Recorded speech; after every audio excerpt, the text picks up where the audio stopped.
Clear हो गई कि we are talking about macro economics MACRO। दूसरा 102, दूसरा उसका फर्स्ट यूनिट डिस्कस करेंगे, और फर्स्ट यूनिट में 2 मेजर टॉपिक हैं, that is classical theory of income and employment, and second one is Keynesian theory of income and employment. तो मैं PPT share करता हूं, और पीपीटी भी आप के थ्रू भी आपका उसमें जो भी मटेरियल है वो भी आपके लिए नोट्स का काम करेगा, और मेरा लेक्चर तो होगा ही साथ में।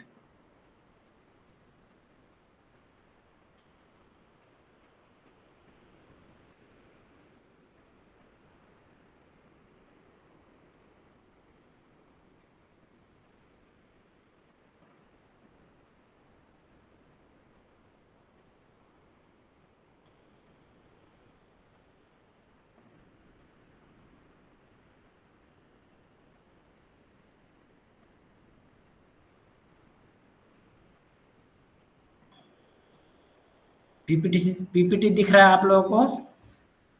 बिल्कुल, और सभी को दिख रहा है, बता सकते हैं? Yes sir. यस सर, दिख रहा है। Okay okay okay.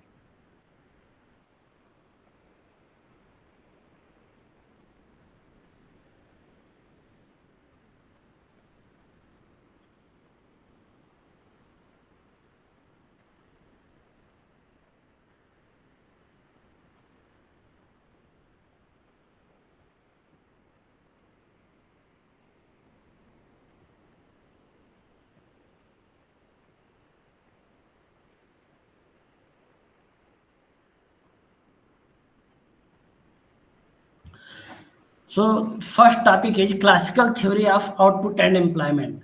आप जानते हैं कि मैक्रो इकोनॉमिक्स यदि हम बात करें तो the macro economics was fully developed.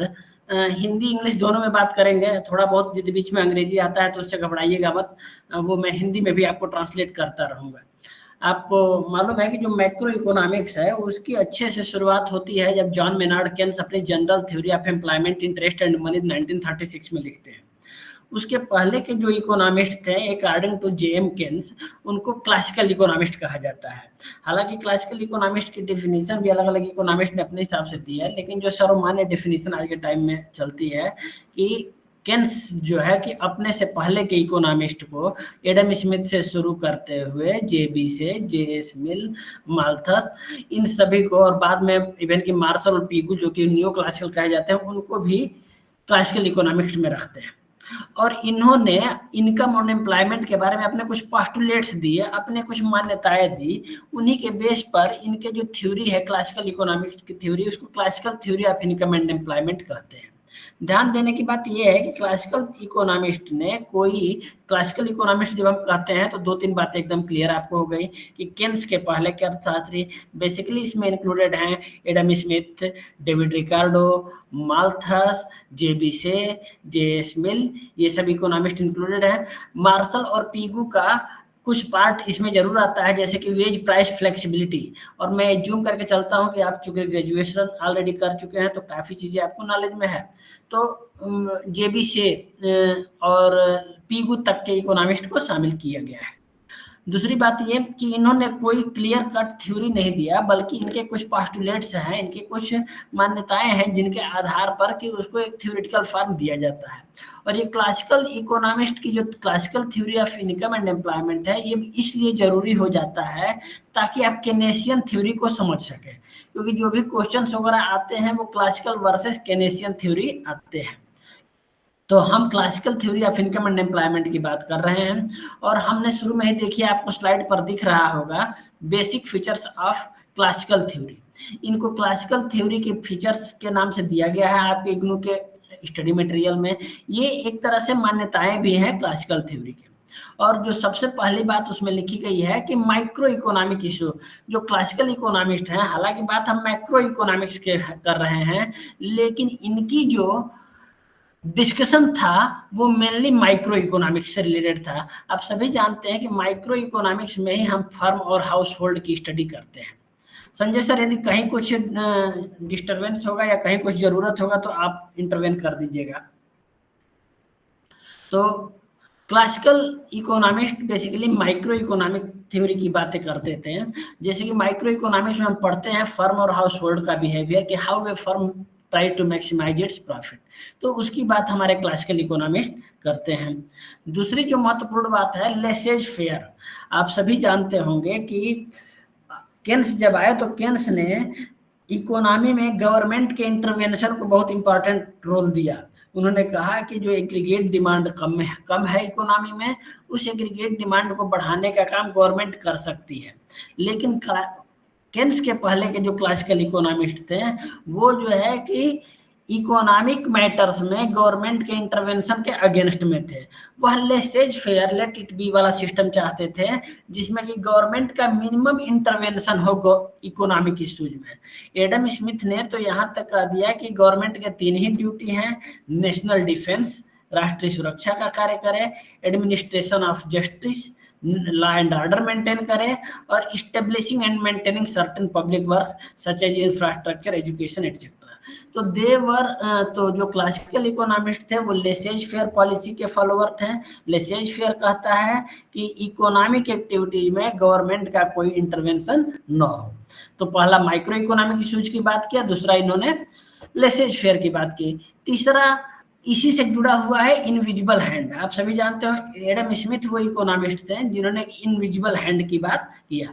उन्होंने कहा कि मार्केट में यदि कोई इनकरेक्शन होता है, कोई भी प्रॉब्लम होती है, तो वो लॉन्ग टर्म में इनविजिबल हैंड द्वारा अपने आप सेल्फ करेक्ट हो जाएगी। There is no need to intervene by the government, there is no need of any intervention by the government.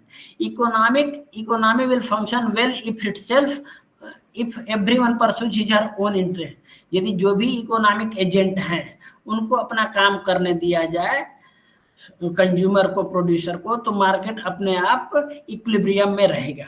ये ध्यान देने की बात है कि जब हम आगे केनेसियन इकोनॉमिक्स का केनेसियन थ्योरी पढ़ाएंगे तो बताएंगे आपको कि जो क्लासिकल इकोनॉमिस्ट थे वो लॉन्ग रन की बातें करते थे, जबकि केन्स कहते थे कि in long run we are all dead, वो शॉर्ट रन की बात करते थे। तो क्लासिकल इकोनॉमिस्ट का मानना था कि यदि शॉर्ट रन में कुछ डिसइक्विलिब्रियम होता भी है तो वो लॉन्ग रन में इनविजिबल हैंड के द्वारा, सेल्फ करेक्शन के द्वारा अपने आप market will restore equilibrium again. Market में संतुलन पुनः जो है कि स्थापित हो जाएगा। अब ये जो क्लासिकल इकोनॉमिस्ट की जो इनकम और एम्प्लॉयमेंट की थ्योरी है कि इकोनॉमी में कितना इनकम होगा, कितना एम्प्लॉयमेंट की थ्योरी होगी, ये 2 मेन बातों पर आधारित है। ये बातें तो जो बताया हमने वो तो है ही, लेकिन उसकी 2 मेन बातें हैं। एक है wage, price and interest flexibility, है ना। क्लासिकल इकोनॉमिस्ट इसीलिए जाने जाते हैं कि उन्होंने ये कहा था कि यदि मार्केट में कोई भी असंतुलन होता है तो मजदूरी, कीमतें और ब्याज दर लोचशील होती हैं, और इनकी लोचशीलता के द्वारा मार्केट में इक्विलिब्रियम फिर से वापस प्राप्त कर लिया जाएगा। Wages, prices and interest are flexible. यदि बहुत अधिक बेरोजगारी है तो मजदूरी दर घटा दीजिए, और मजदूरी दर घटाने से क्या होगा कि अधिक एम्प्लॉयर्स जो है वो अधिक से अधिक एम्प्लॉइज को भर्ती कर पाएंगे, लेबरर को भर्ती कर पाएंगे, और बेरोजगारी दूर हो गई। कीमतें यदि बढ़ रही हैं, घट रही हैं, तो वो भी जो है सेल्फ करेक्ट होकर के एक इक्विलिब्रियम लेवल पर आ जाएंगी। तो आप सबको याद भी हो सकता है, याद हो, केनेसियन इकोनॉमिस्ट से क्लासिकल इकोनॉमिस्ट की जो सबसे बड़ी डिफरेंट बातें आती हैं उसमें 2 ही बातें आती हैं। एक तो क्लासिकल इकोनॉमिस्ट ने वेज, प्राइस और इंटरेस्ट को फ्लेक्सिबल माना, जिसको कि रिजिड माना केन्स ने कहा कि नहीं, वेजेज आर रिजिड, रिजिड होते हैं, ट्रेड यूनियंस होते हैं, वो इतनी आसानी से वेजेज को घटाने नहीं देते हैं, wages and prices are rigid. और दूसरी बात जो क्लासिकल इकोनॉमिस्ट की थी वो ये था सेज लॉ ऑफ मार्केट। हमने शुरू में ही बताया था कि जेबी से जो कि क्लासिकल इकोनॉमिस्ट थे, उन्होंने एक फेमस जो है कि स्टेटमेंट दिया, और वो स्टेटमेंट ये था कि supply creates its own demand. बहुत ज़्यादा ये बात पूछी जाती है एग्जाम्स में कि explain supply creates its own demand है या क्या है। तो supply creates its own demand कहीं ना कहीं सप्लाई साइड को इम्पोर्टेंस देती है कि यदि इकोनॉमी में वस्तुओं और सेवाओं का उत्पादन होगा तो अपने आप जो है कि उसकी मांग सृजित हो जाएगी। अब उत्पादन या सप्लाई का मतलब ये हो गया कि जब सप्लाई वस्तुओं और सेवाओं का होगा तो उन वस्तुओं और सेवाओं को सप्लाई जो करेंगे फैक्टर्स ऑफ प्रोडक्शन के सहायता से ही उत्पादन होगा। तो फैक्टर्स ऑफ प्रोडक्शन को बदले में पेमेंट मिलेगा, और जब फैक्टर्स ऑफ प्रोडक्शन को बदले में पेमेंट मिलेगा तो उस पेमेंट से वो गुड्स एंड सर्विसेज खरीदने के लिए जाएंगे, और इस तरह से क्लियर ये होगा कि supply creates its own demand सिद्ध हो जाएगा। इसको भी हम आगे आपको फिर बताएंगे डिटेल में कि केन्स ने इसको क्रिटिसाइज किया, it is not the supply which creates its own demand, rather it is the demand which creates its own supply. उन्होंने बिल्कुल इसको क्रिटिसाइज किया। लेकिन जो classical theory of income and employment है, जो आय और रोजगार का जो प्रतिष्ठित सिद्धांत है, वह यह मान के चलता है दो बातें कि एक तो मजदूरी कीमतें और ब्याज दर लोचशील हैं, और दूसरा से का मार्केट का नियम बाजार में लागू होता है, अर्थात पूर्ति अपनी मांग स्वयं उत्पन्न कर लेती है। और इसके कारण जो है मार्केट में लॉन्ग रन में फुल एम्प्लॉयमेंट पर इक्विलिब्रियम रहता है। मार्केट में लॉन्ग रन में फुल एम्प्लॉयमेंट पर इक्विलिब्रियम होता है, शॉर्ट रन में डिसइक्विलिब्रियम हो सकता है। लॉन्ग रन में फुल एम्प्लॉयमेंट पर ही इक्विलिब्रियम होगा, और वो जो इक्विलिब्रियम होगा उसमें यदि कोई अनएम्प्लॉयमेंट है तो वह केवल और केवल वॉलंटरी अनएम्प्लॉयमेंट होगा, कोई भी इनवॉलंटरी अनएम्प्लॉयमेंट नहीं होगा। आप सब जानते हैं कि केन्स ने दो तरह के अनएम्प्लॉयमेंट की बात की, voluntary unemployment and involuntary unemployment. Voluntary unemployment का मतलब ये है कि जो लोग करंट वेज रेट पर कार्य करने को इच्छुक है ही नहीं, अपने आप बेरोजगार हैं, तो वो वॉलंटरी अनएम्प्लॉयड हैं। और इनवॉलंटरी अनएम्प्लॉयड वो हैं जो कि कार्य करने को इच्छुक तो हैं लेकिन कार्य की कमी के कारण उनको कार्य नहीं मिल पा रहा है। तो क्लासिकल इकोनॉमिस्ट का मानना था कि अर्थव्यवस्था में पूर्ण रोजगार की स्थिति होती है, और यदि कोई बेरोजगार है तो वह ऐच्छिक बेरोजगार है। आपने क्लासिकल इकोनॉमिस्ट के और भी जो थ्योरीज पढ़ी होगी तो ये बात आपको याद होगी कि हर जगह क्लासिकल इकोनॉमिस्ट पूर्ण प्रतियोगिता मान करके चलते हैं। पूर्ण प्रतियोगिता अभी केवल जो न्यू बिल्कुल लेटेस्ट इकोनॉमिस्ट हैं वही अब परफेक्ट कंपटीशन को नहीं मान रहे हैं। अदरवाइज पुराने जितने अर्थशास्त्री थे उनका मानना था कि बाजार में पूर्ण प्रतियोगिता विद्यमान होती है, जिसमें कि होमोजीनियस प्रोडक्ट बिकता है। यदि वो प्रोडक्ट मार्केट है तो, चाहे वो फैक्टर मार्केट है तो, दोनों जगह जो है वो पूर्ण प्रतियोगिता मानते थे। तो हम ये बात कर रहे हैं क्लासिकल इकोनॉमिस्ट के पोस्टुलेट्स की, तो ये बातें आपको क्लियर हो रही होंगी कि परफेक्ट कंपटीशन होगा, फुल एम्प्लॉयमेंट होगा, लॉन्ग रन की बात होगी, इनविजिबल हैंड होगा, लेसेज फेयर होगा, और से लॉ ऑफ मार्केट लागू होगा। तो यही बात मैं भी आपको बता रहा था कि इनका मानना था कि there is always full employment. The classical economist postulated that all employable resources, चाहे वो लेबर मार्केट हो, चाहे प्रोडक्ट मार्केट हो, चाहे वो कैपिटल मार्केट हो, तीन मार्केट की इन्होंने बात किया था। पहले तो प्रोडक्ट मार्केट की बात की थी, यानी कि प्रोडक्ट की डिमांड और प्रोडक्ट की सप्लाई बराबर होगी। दूसरा लेबर मार्केट की बात की, जहां पर कि लेबर की डिमांड लेबर के सप्लाई की बराबर होगी। और तीसरा कैपिटल मार्केट की बात की, जहां की saving is equal to investment होगा। और ये तीनों ही जो है लॉन्ग रन में इक्विलिब्रियम में होंगे। दे आर फुली एम्प्लॉयड, मतलब लेबर मार्केट और प्रोडक्ट मार्केट इन दोनों में ही फुल एम्प्लॉयमेंट होगा। और कोई भी अनएम्प्लॉयमेंट होगा तो that will be corrected bye invisible hand. Invisible hand उसको जो है कि मार्केट को हमेशा फुल एम्प्लॉयमेंट की तरह ले जाएंगे, विदाउट एनी गवर्नमेंट और एक्सटर्नल इंटरफियरेंस, बिना किसी सरकार या बाहरी तत्व के व्यवधान के हस्तक्षेप के मार्केट को इक्विलिब्रियम में लाया जाएगा। आगे हम बात करें तो ये बात भी हमने आपको बता दिया कि इन्होंने ये मान करके चलते थे कि अर्थव्यवस्था में हमेशा क्या हो जाएगा, संतुलन में रहेगी। अर्थात जितना लेबर की डिमांड होगी उतना ही लेबर की सप्लाई होगी, जितना प्रोडक्ट की डिमांड होगी उतना ही प्रोडक्ट की सप्लाई होगी, और जितना सेविंग होगी उतना ही इन्वेस्टमेंट होगा। तो the economy is always in the state of equilibrium. The classical economists postulated that an economy is always in the state of equilibrium. They believed that full employment of resources generates income on the one hand and goods and services on the other. The value of goods and services is always equal to income generated through the process of production. तो एक चीज ये भी जान लीजिए आप कि जितना output of goods and services की वैल्यू होगी उतना ही जो है कि इकोनॉमी में रिसोर्सेज की इनकम होगी. तो आउटपुट इसीलिए output is equal to income and income is equal to employment. ये क्लासिकल इकोनॉमिक्स से केंसियन इकोनॉमिक्स तक चलता है कि आउटपुट, इनकम और एम्प्लॉयमेंट तीनों ही इक्वल टू ईच अदर होंगे और तीनों में ही इक्विलिब्रियम होगा. इसको आप एक डायग्राम से देख सकते हैं. देखिए, तीन हमने बताया आपको शुरू में कि तीन तरह के मार्केट की बात किया और तीनों में ही इक्विलिब्रियम को बात किया जा रहा है. आप देखिए कि पहला लेबर मार्केट, प्रोडक्ट मार्केट और कैपिटल मार्केट, ये तीनों लिया गया है. पहले यदि डायग्राम को आप देखें तो पहले डायग्राम में रियल वेज लिया गया है वाई एक्सिस पर. आप सभी जानते हैं कि वेज रेट दो तरह का हो सकता, वेज दो तरह की हो सकती है, नॉमिनल वेज और रियल वेज. नॉमिनल वेज क्या होती है भाई? तो नॉमिनल वेज ये है कि मॉनेटरी टर्म में जितना कुछ वेज मिल रहा है वही नॉमिनल वेज है.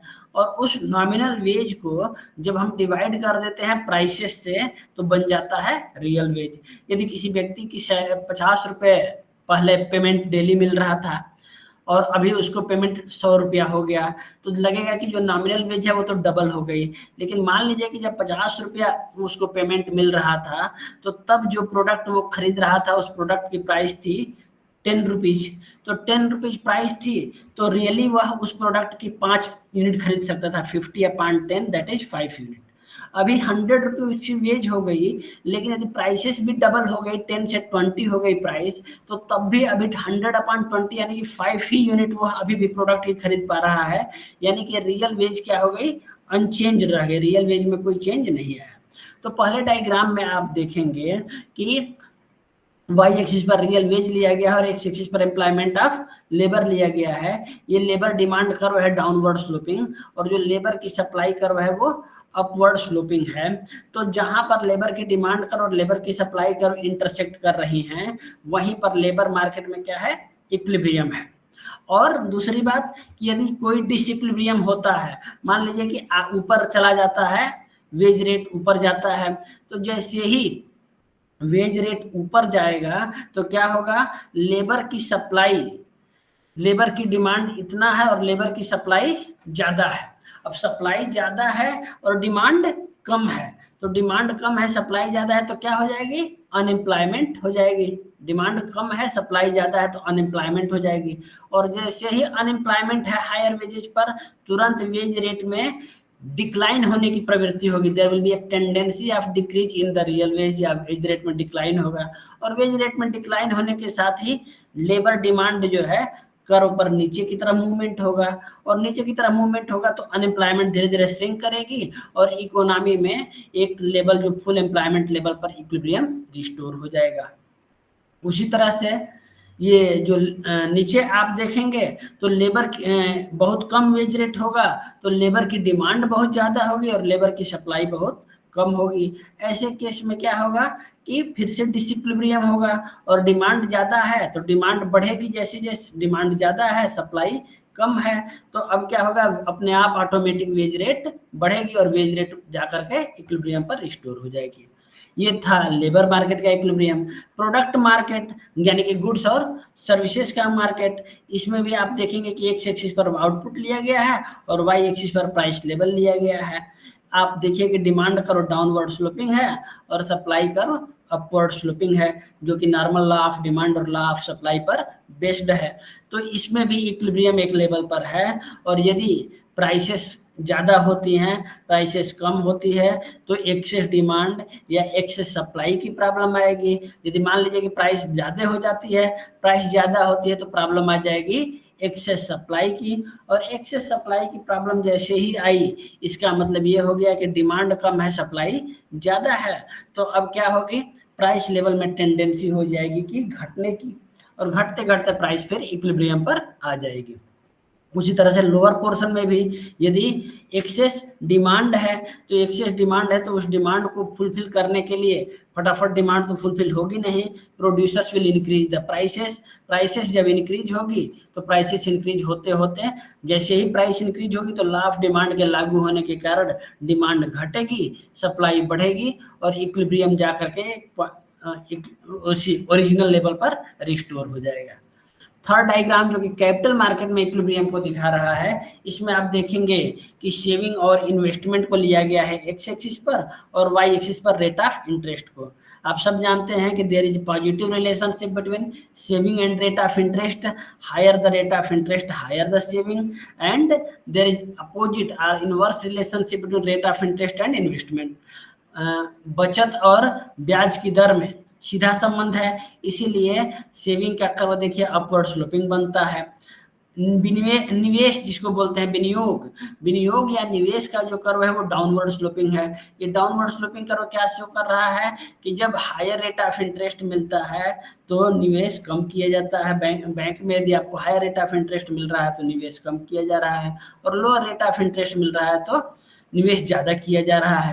भाई जब भी निवेश करेंगे तो बैंक कैपिटल बारो करेंगे तो उसके लिए बैंक को इंटरेस्ट पे करना पड़ता है। तो यदि हायर इंटरेस्ट देना है तो लोअर इन्वेस्टमेंट करेंगे, और लोअर इंटरेस्ट देना है तो हायर इन्वेस्टमेंट करते हैं। तो इस तरह से इन्वेस्टमेंट का कर्व डाउनवर्ड स्लोपिंग और सेविंग का कर्व अपवर्ड स्लोपिंग बनता है। और एक पॉइंट पर जहां पर कि सेविंग इक्वल टू इन्वेस्टमेंट होता है वहीं पर जा करके हमारी कैपिटल मार्केट में इक्विलिब्रियम होता है। यहाँ भी कोई भी डिसइक्विलिब्रियम होता है यदि किसी लेवल पर saving is greater than investment हो जाता है या investment is greater than saving हो जाती है, तो फिर वह जो है कि रेट ऑफ इंटरेस्ट बढ़ेगी या घटेगी, और उस तरह से पुनः जो है कि इक्विलिब्रियम रिस्टोर हो जाएगा ओरिजिनल लेवल पर। एक बात ध्यान देने की बात यह है कि जो क्लासिकल इकोनॉमिस्ट थे वह जो है ये मान करके चलते थे कि प्रोडक्ट मार्केट और मनी मार्केट दोनों में कोई संबंध नहीं है। यदि मनी सप्लाई, जो क्लासिकल इकोनॉमिस्ट की जो थ्योरी है वह जो है कि फिशर के क्वांटिटी थ्योरी पर बेस्ड है, और फिशर की क्वांटिटी थ्योरी बताती है कि जो प्राइसेस है, जो मनी की सप्लाई है, वह जो है कि सीधे सीधे रियल मार्केट को अफेक्ट नहीं करती है। वह केवल और केवल किसको अफेक्ट करती है? वह अफेक्ट करती है मनी सप्लाई, केवल प्राइसेस को अफेक्ट करती है, इन्फ्लेशन क्रिएट करती है, लेकिन वह जो है कि इकोनॉमी में रियल मार्केट में कोई चेंजेज नहीं करती है। इसी को कहा जाता है क्लासिकल डाइकोटमी। तो क्लासिकल डाइकोटमी के कारण जो है हमने यहाँ कोई दोनों के बीच लिंकेज नहीं दिखाया गया है। Money market is not going to affect real market और वाइस वर्सा तो संभव ही नहीं है। ये था क्लासिकल इकोनॉमिस्ट का थ्योरी। तो आई होप कि कुछ बातें आपको समझ में आ रही हो। जैसा सर ने बोला है, आपको फिर भी कोई भी इश्यू हो तो आप जो है कि लास्ट में जरूर अपना क्वेश्चन नोट करते रहिएगा और पूछ लीजिएगा। हमने अभी जैसा कि आपको बताया कि जो classical theory of income and employment है, जहां कि आपने देखा कि लॉन्ग रन में क्या है कि इक्विलिब्रियम है। लॉन्ग रन में क्या है? इक्विलिब्रियम है। कहाँ पर भी? मनी में, यानी कैपिटल मार्केट में saving is equal to investment है। दूसरा, प्रोडक्ट की demand is equal to product की सप्लाई है। और तीसरा, आपने देखा कि लेबर की demand is equal to labour की सप्लाई है। उसमें आपने ये भी देखा कि इक्विलिब्रियम पर, हाँ एक चीज मैंने बताना भूल गया, वहां पर लेबर, जो लेबर मार्केट है वहां ये ध्यान देना है कि जो लेबर वेज रेट है, जो वेज रेट हमने लिया था वो रियल वेज रेट लिया था, और वेज रेट इक्विलिब्रियम पर जो वेज रेट है that is equal to marginal productivity of, wage rate is equal to marginal productivity of labour. अब ये मार्जिनल प्रोडक्टिविटी ऑफ लेबर आप समझ रहे होंगे कि एक additional unit of output produce करने के लिए जितना एडिशनल यूनिट ऑफ लेबर लगाते हैं वही है मार्जिनल प्रोडक्टिविटी ऑफ लेबर, है ना। Delta Q upon delta L, एक एक्स्ट्रा यूनिट ऑफ लेबर लगाने से जितना आउटपुट में चेंज आ रहा है, तो जो हमारा रियल वेज है यानी कि W upon P that will be equal to MPL at the point of equilibrium. दूसरी बात हमने आपको ये बता रहा हूं कि जो classical theory of income and employment है वह फिशर के क्वांटिटी थ्योरी ऑफ मनी पर बेस्ड है। अब आप जानते हैं कि जो फिशर की क्वांटिटी थ्योरी ऑफ मनी है, जिसको कि इरविंग फिशर ने 1911 में पब्लिश किया था, the quantity theory of money, the purchasing power of money, एक बुक थी उनकी 1911 में, उसी में उन्होंने classical quantity theory of money बताया था। और उसमें आपको याद होना चाहिए या ध्यान से सुनेंगे तो सब समझ में आ जाएगा कि उसमें उन्होंने मनी की demand is equal to money की सप्लाई दिखाया था, और मनी की डिमांड को दिखाया था प्राइस इनटू ट्रांजैक्शन पीटी, और मनी की सप्लाई को दिखाया था एमवी से, MV equal to PT. MV equal to PT जो ओरिजिनल इक्वेशन दिया था किसने, इरविंग फिशर ने 1911 में, उसी क्वांटिटी थ्योरी ऑफ मनी पर बेस्ड, उसी पर बेस्ड है। जो क्लासिकल थ्योरी कैसे बेस्ड है, यह थ्योरी ये बताती है कि यदि मनी सप्लाई में कोई चेंज आ रहा है तो that is going to affect only prices, that is not going to affect real market. और इस तरह से आपको क्लासिकल इकोनॉमिस्ट ने सिद्ध किया कि money market is not going to influence product market और रियल मार्केट। तो एक बार देख लेंगे classical quantity theory of money को। क्वांटिटी थ्योरी ऑफ मनी जो कि दिखाती है कि मनी मार्केट में इक्विलिब्रियम को शो करती है, और मनी मार्केट में इक्विलिब्रियम को शो करने के लिए वह मनी की डिमांड को इक्वलाइज करती है मनी के सप्लाई से। अब मनी की सप्लाई कैसे तय होती है, तो मनी की सप्लाई दो चीजों से तय होती है। एक तो जो total amount of money in circulation है, जिसको कि एम से दिखाते हैं वो, और उसको जब मल्टीप्लाई करते हैं वी से, V is velocity of money. Velocity of money बताती है कि एक जो मनी है वह कितने हाथों से एक पर्टिकुलर टाइम पीरियड में होकर के गुजरती है। फॉर एग्जाम्पल, यदि अर्थव्यवस्था में 100 रुपए हैं और 100 रुपए एक निश्चित समय में 4 हाथों से गुजरे, अर्थात एक शॉपकीपर ने 100 रुपए का सामान बेचा, वह 100 रुपए वह ले जाकर के दूसरे से कुछ सामान खरीदा, फिर जिसको वो 100 रुपए मिला वह कुछ और सामान तीसरे से खरीदा, और फिर वह चौथे तक पहुंचा ऐसे ही सामान खरीदते खरीदते। तो वह एक सर्टेन टाइम पीरियड में वह मनी जो 100 रुपीज है वह 4 हैंड्स को गई, यानी कि 4 टाइम्स उसने काम किया, यानी कि 100 इंटू 4। तो 100 इंटू 4 यही जो है कि मनी की सप्लाई हो गई। 100 क्या है, क्वांटिटी ऑफ मनी तो 100 ही थी, लेकिन वेलोसिटी ऑफ मनी 4 होने के कारण 100 इंटू 4 एमवी जो है कि 400 हो गई। दूसरा ये एमवी हो गई टोटल सप्लाई ऑफ मनी, और यह इक्वल किसके हो गई, डिमांड फॉर मनी के। और डिमांड फॉर मनी यानी कि price into T, T for number of transactions, इसी को बाद में वाई ले लिया गया, अप्रॉक्स इनकम कितना है। तो कितना डिमांड होगी मनी की, इकोनॉमी की, ये डिपेंड करता है दो चीजों पर।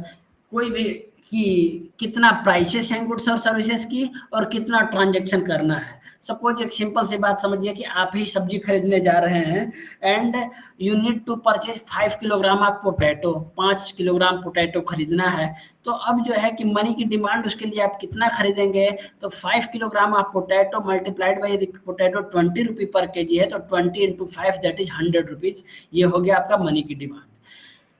फिशर का क्वांटिटी थ्योरी जो कि एक बेस है classical theory of income and employment की, वह जो है कि ये कहता है कि जितना इकोनॉमी में मनी की सप्लाई होगी उतना ही मनी की डिमांड होगी। इसमें ये जो 4 लेटर है इनका मीनिंग आपको समझा दिया है कि M stands for quantity of money, V stands for velocity of money, P stands for price level, और टी स्टैंड्स फॉर ट्रांजैक्शन। इस टी को बाद में वाई से रिप्लेस कर दिया गया, Y stands for total amount of income. तो यदि भी और टी कांस्टेंट रहें जैसा कि फिशर ने ज्यूम किया, तो मनी की supply is directly proportional to price level, supply of money directly proportional to price level. यदि मनी की सप्लाई को डबल कर दिया जाएगा तो प्राइसेस भी डबल हो जाएंगी, और वह जो है कि रियल फैक्टर को अफेक्ट नहीं करेंगे। देखिए एक लाइन लिखी गई है, ध्यान से सुनिएगा। ये the classical economist rely heavily on the quantity theory of money to establish the theory of demand for money. The QTM states that there is a proportional relationship between the amount of money held by the public and the price level। यानी कि यदि money double की जाती है तो prices भी double हो जाएगी। और चूंकि क्लासिकल इकोनॉमिस्ट ने ऑलरेडी फुल एम्प्लॉयमेंट मान रखा है, इसलिए मनी की सप्लाई डबल होने से कोई आउटपुट में अफेक्ट नहीं होगा, ऑलरेडी इकोनॉमी फुल एम्प्लॉयमेंट में है। तो आई थिंक ये बात क्लियर हो रही होगी। आगे बढ़ते हैं। इसी क्वांटिटी थ्योरी ऑफ मनी में मैंने जैसा आपको बताया कि टी को वाई से यदि रिप्लेस कर दिया गया तो अब इक्वेशन बन गया वाई फॉर इनकम नॉमिनल इव output. The other approach of classical quantity theory of money describes the relationship between demand for money and nominal output by taking directly real output instead of number of transaction. तो यहाँ जब इसको हमने output को लिया तब equation बन गया M V equal to P Y. ये कुछ भी नहीं है, बस उसी का जो है कि टी को वाई से रिप्लेस किया गया है, बाकी एम और भी सेम ही है। तो आप देख सकते हैं कि मनी मार्केट के इक्विलिब्रियम को यहाँ पर दिखाया गया है। ये जो एग्रीगेट सप्लाई कर्व है ये एक वर्टिकल लाइन बनी हुई है। वर्टिकल लाइन ये शो कर रही है कि फुल एम्प्लॉयमेंट पर एग्रीगेट सप्लाई है, इसमें कोई चेंज नहीं हो रहा है। और aggregate demand curve in reference to price level एक डाउनवर्ड स्लोपिंग कर्व है। तो जो भी चेंजेज होगा वह क्या होगा, जो और इक्विलिब्रियम ई पॉइंट पर एस्टेब्लिश है। तो यदि एग्रीगेट डिमांड बढ़ती है, डिमांड जो है कि मनी की बढ़ती है, प्राइसेस बढ़ती है। डिमांड कैसे बढ़ेगी, जब प्राइसेस बढ़ेगी, और प्राइसेस जब बढ़ेगी तो मनी की डिमांड बढ़ेगी। तो मनी की डिमांड बढ़ेगी तो मनी सप्लाई बढ़ी, तो उतना ही जो है डबल जो है प्राइसेस हो गई। तो सिंपल सी बात ये है कि जो क्वांटिटी थ्योरी ऑफ मनी है वो ये बता रही है कि यदि मनी की सप्लाई बढ़ती है या मनी मार्केट में चेंज आ रहा है तो उसका केवल और केवल इफेक्ट प्राइसेस पर होगा, उसका इफेक्ट प्रोडक्ट मार्केट पर नहीं होगा। ये हमारा रहा क्लासिकल इकोनॉमिस्ट की थ्योरी। उसमें आप लोगों ने देखा कि किस तरह से प्रोडक्ट मार्केट इक्विलिब्रियम में है, फैक्टर मार्केट इक्विलिब्रियम में है और कैपिटल मार्केट इक्विलिब्रियम में है। ये तीनों ही अपने ही इक्विलिब्रियम रिस्टोर करते हैं। इनके लिए कोई गवर्नमेंट के इंटरवेंशन की जरूरत नहीं है। इकोनॉमी में फुल एम्प्लॉयमेंट एक नेचुरल फिनोमिना है। Generally there is no over production, no under production. ये लाइन आपने सुना होगा कि there is no over production और under production. If there is any over production और अंडर प्रोडक्शन, यदि अल्प उत्पादन होता है या अति उत्पादन होता है तो वह एक शॉर्ट रन फिनोमिना है, वह एक अल्पकालीन फिनोमिना है। लॉन्ग रन में फुल एम्प्लॉयमेंट होगा, लॉन्ग रन में परफेक्ट कंपटीशन में इक्विलिब्रियम फुल एम्प्लॉयमेंट पर होगा, जहाँ की saving is equal to investment होगी, जहाँ पर कि लेबर की demand is equal to labour की सप्लाई होगी और प्रोडक्ट की डिमांड इक्वल टू प्रोडक्ट की सप्लाई होगी। और इन सब का बेस दो ही चीज़ें होंगी, एक तो वेज रेट, प्राइसेस और इंटरेस्ट रेट। ये तीनों वेज, प्राइसेस और इंटरेस्ट, ये तीनों फ्लेक्सिबल है, रिजिड नहीं है। किसके अनुसार, क्लासिकल इकोनॉमिस्ट के अनुसार। और दूसरा, supply creates its own demand. यदि मार्केट में गुड्स एंड सर्विसेज की सप्लाई आती है तो अपने आप जो है कि डिमांड, उसकी वस्तु और सेवाओं का डिमांड क्रिएट हो जाएगा। तो ये तो था classical theory of income and employment. मैंने जितना आसानी से इसको बताया उसका उतना ही इसमें फॉल्ट भी है, उतना ही इसमें यह थ्योरी फेल भी हुई। आप सब सुने होंगे कि 1929 से में जब ग्रेट डिप्रेशन ऑफ 1930 जिसको बोलते हैं, जिसमें कि जीडीपी, एम्प्लॉयमेंट में भारी गिरावट आई थी, जबकि तब जो है कि क्लासिकल थ्योरी जो है वो फेल हो रही थी। ये कहते थे वेज घटाने के लिए, और ये दिखा रहा था कि वेज घटाने से तो एक सेक्टर में वेज घटाने से तो कुछ काम हो रहा है, लेकिन मैक्रो इकोनॉमिक्स में अब सारे सेक्टर में वेज घटाने लगेंगे तो अब जो है कि और अधिक एक डिमांड कम हो रही थी, और जबकि सप्लाई मार्केट में खूब थी, गुड्स एंड सर्विसेज खूब थी, इकोनॉमी में सप्लाई खूब थी, लेकिन वो सारी अनसोल्ड थी। अनसोल्ड इसलिए थी क्योंकि लोगों के पास परचेजिंग पावर नहीं थी उसको खरीदने के लिए। तो ऐसे मौके पर क्लासिकल थ्योरी जो है that was unable to solve the problem of that depression. तो उसी के बाद जो है कि 1936 में केन्स की थ्योरी आती है, और केन्स मैक्सिमम जो पोस्टुलेट्स हैं क्लासिकल थ्योरी के उसको हाईली क्रिटिसाइज करते हैं। क्लासिकल इकोनॉमिस्ट बिल्कुल ही गवर्नमेंट का इंटरवेंशन नहीं पसंद करते थे, वो लेसेज फेयर की बात करते थे। इन्होंने कहा कि नहीं, जब मार्केट में वोलेटिलिटी आती है, जब मार्केट में इस तरह का डिप्रेशन आता है तो it is the government which should come forward. Government को पहले सामने आना चाहिए, गवर्नमेंट को इंटरवेन करना चाहिए। उन्होंने कहा कि वेज प्राइस इंटरेस्ट की जो ये फ्लेक्सिबिलिटी की बात करते हैं वो सही नहीं है। In the real sense wages, prices and interest are very rigid, they do not change. और it is not the supply which creates demand, rather it is the demand. तो सप्लाई साइड पर फोकस किया classical economist ने, बल्कि Keynes ने कहा कि it is the aggregate demand which is important, it is the demand which creates supply. तो इसके बाद हम शुरू कर रहे हैं केन्सियन थ्योरी ऑफ इनकम डिटर्मिनेशन। और जैसा कि हमने बताया था कि मैक्रो इकोनॉमिक्स के जनक भी इनको कहा जाता है, जॉन मेनार्ड केन्स को। उसके बाद ही अच्छे ढंग से जो है मैक्रो इकोनॉमिक्स का ग्रोथ हुआ, और 1936 में इनकी पुस्तक आती है general theory of employment, interest and money. इन्होंने जो अपनी इनकम एंड एम्प्लॉयमेंट की थ्योरी दी, उसमें कई महत्वपूर्ण बातें जो है कि हैं, और उन बातों को कुछ हेडिंग के द्वारा जो है समझना होता है। देखिए इन्होंने जो इकोनॉमी की बात की, पहले तो टू सेक्टर की बात की। अब जानते हैं कि मॉडर्न ओपन इकोनॉमी यदि कोई भी है, तो कोई भी मॉडर्न ओपन इकोनॉमी में 4 इंपॉर्टेंट सेक्टर्स हैं, और वो हैं house hold sector, firm sector, government sector और फॉरेन सेक्टर या एक्सटर्नल सेक्टर ना। घरेलू क्षेत्र है, उसके बाद से फर्म है, गवर्नमेंट है और फॉरेन सेक्टर है। इनका जो मॉडल है, जो केन्स का मॉडल है, वह 2 सेक्टर के लिए भी है, 3 सेक्टर के लिए भी है और 4 सेक्टर के लिए भी है। तो हम लोग जो है कि 1 बाय 1 को पढ़ेंगे। उसके बाद से जब ये 2 सेक्टर की बात करते हैं, तो 2 सेक्टर में सबसे पहले लिया जाता है हाउस होल्ड सेक्टर और फर्म सेक्टर। आप देखिए, जब हम हाउस होल्ड और फर्म सेक्टर केवल लेते हैं तो वो एक क्लोज्ड इकोनॉमी होती है, उसमें कोई गवर्नमेंट सेक्टर नहीं होता है। जैसे ही गवर्नमेंट सेक्टर ऐड कर देते हैं तो वो 3 सेक्टर मॉडल हो जाता है, क्लोज्ड इकोनॉमी लेकिन 3 सेक्टर मॉडल। और ओपन इकोनॉमी की बात तब की जाती है जब हमारा दूसरे देशों के साथ एक्सपोर्ट इंपोर्ट होता है। तो अब वो पढ़ेंगे हम लोग 4 सेक्टर मॉडल में। तो सबसे पहले हम शुरू करते हैं 2 सेक्टर मॉडल। और 2 सेक्टर मॉडल में जो कुछ इंस्ट्रूमेंट हमको पढ़ने हैं, वो है एग्रीगेट डिमांड हमको समझना पड़ेगा, एग्रीगेट सप्लाई समझना पड़ेगा, कंजप्शन, सेविंग और इन्वेस्टमेंट, इनकी बातें हम लोगों को करना पड़ेगा एक के बाद एक। तो सबसे पहले हम बात करते हैं कि केन्स के अनुसार एग्रीगेट डिमांड क्या होता है। केन्स ने 2 इंपॉर्टेंट वर्ड जो है यूज किए, एग्रीगेट डिमांड और एग्रीगेट सप्लाई, अपने theory of income and employment को एक्सप्लेन करने के लिए। अब देखिए एग्रीगेट डिमांड क्या होता है। तो aggregate demand is the sum total of demand for all the goods and services in the economy during an accounting year. किसी एक साल में किसी भी अर्थव्यवस्था में जितना भी वस्तुओं और सेवाओं की समग्र मांग होती है, चारों सेक्टर के द्वारा, या 2 सेक्टर है तो दोनों सेक्टर के द्वारा जितना कुल वस्तुओं और सेवाओं की मांग टोटल हो रही है, वही क्या है, एग्रीगेट डिमांड होती है।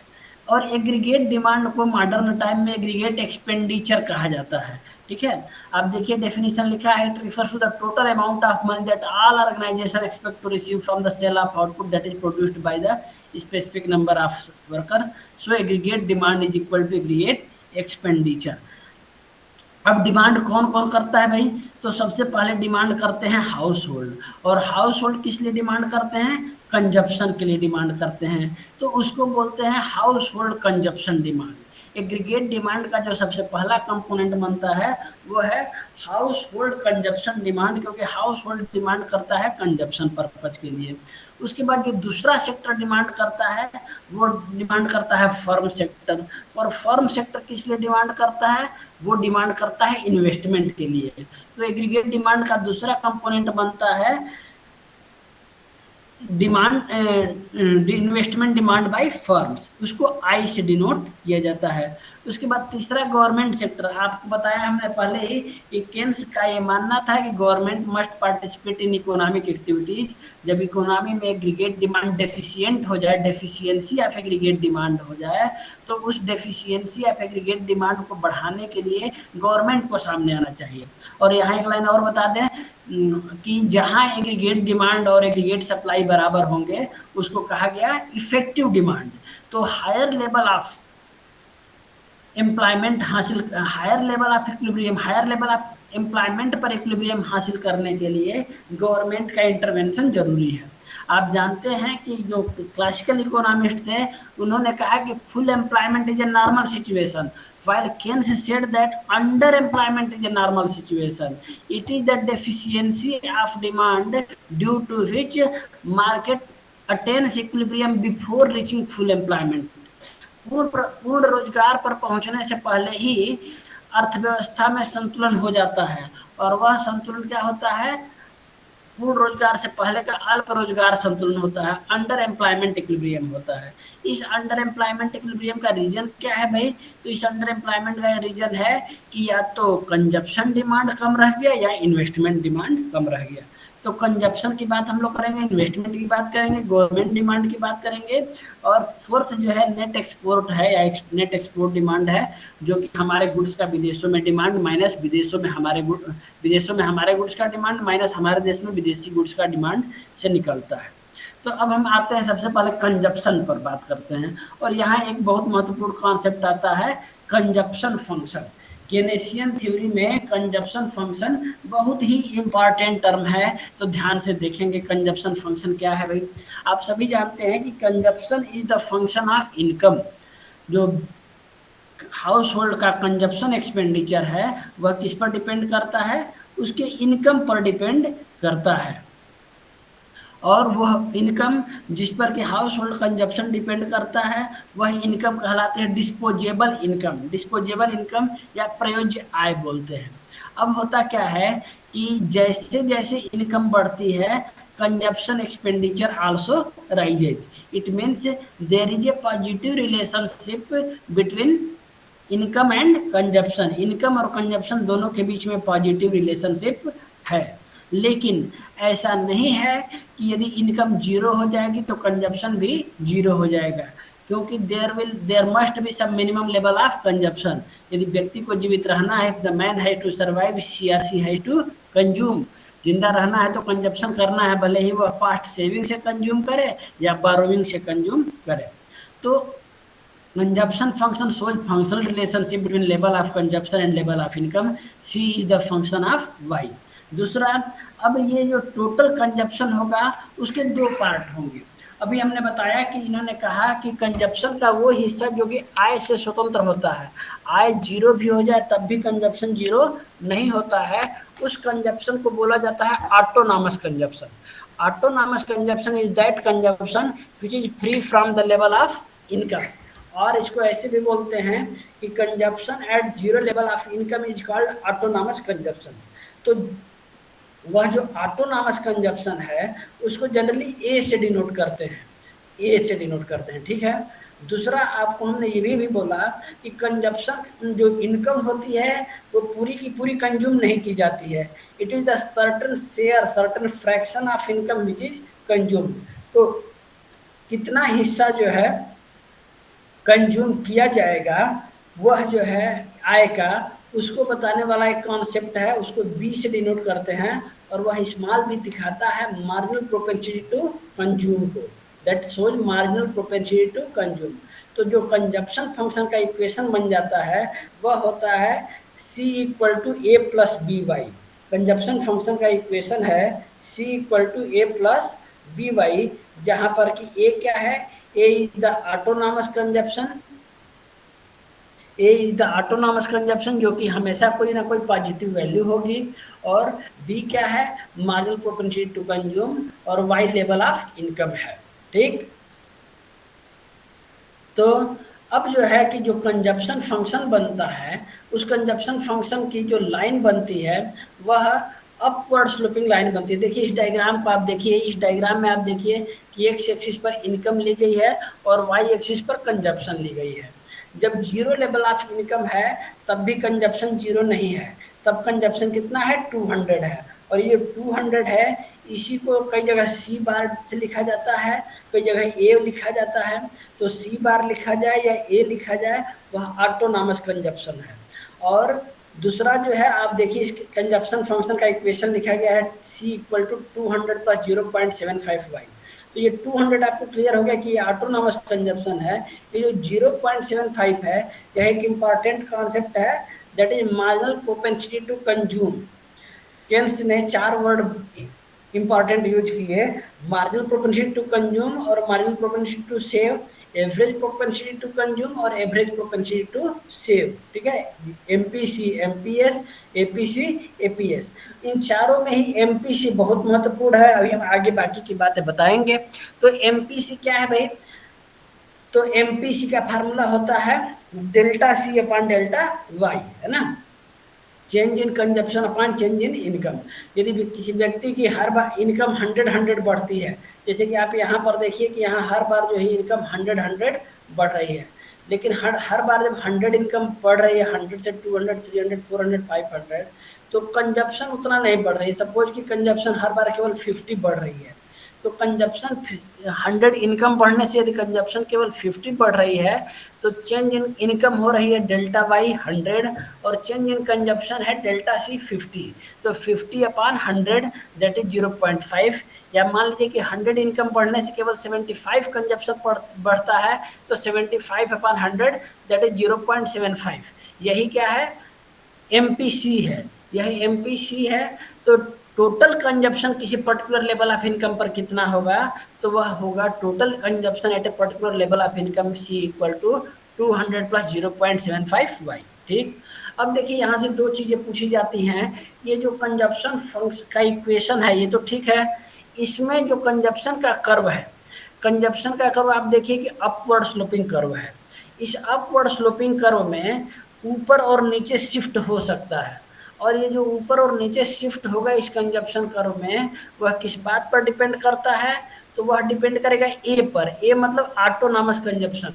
ऑटोनॉमस कंजप्शन यदि ये 200 से शुरू हुआ है, यही 300 से शुरू हो, यही 400 से शुरू हो, तो कंजप्शन का कर्व जो है उतना ही ऊपर यानी ऊपर चला जाएगा। दूसरा, ये कंजप्शन का कर्व कितना फ्लैट होगा या कितना स्टीप होगा, तो कोई कर्व कितना फ्लैट होगा कितना स्टीप होगा यह उसके स्लोप से बताया जा सकता है। और कंजप्शन कर्व का जो स्लोप होता है वह एमपीसी होता है।